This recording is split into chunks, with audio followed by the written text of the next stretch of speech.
સુરતના સારોલી વિસ્તારમાં ટેક્સટાઇલ માર્કેટના વેપારીઓ સાથે મોટી ઠગાઈનો ભંડાફોડ થયો છે। ₹39 લાખથી વધુની છેતરપિંડી કેસમાં પોલીસે મુખ્ય આરોપીની ધરપકડ કરી છે। સારોલી વિસ્તારમાં આવેલી કુબેરજી ટેક્સટાઇલ માર્કેટના વેપારીઓ સાથે ₹39 લાખથી વધુની ઠગાઈ કરવામાં આવી હોવાનો મામલો સામે આવ્યો હતો। આ કેસમાં પોલીસે આરોપી વેપારી જયદીપ સોનીને અમદાવાદમાંથી ઝડપી પાડ્યો છે।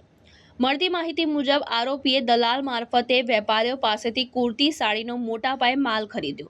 શરૂઆતમાં વિશ્વાસ જીતવા માટે સમયસર પેમેન્ટ કરી વેપારીઓનો ભરોસો જીત્યો, પરંતુ બાદમાં મોટી માત્રામાં માલ મંગાવીને પેમેન્ટ આપવામાં ટાળટૂળ કરી છેતરપિંડી આચરી હતી।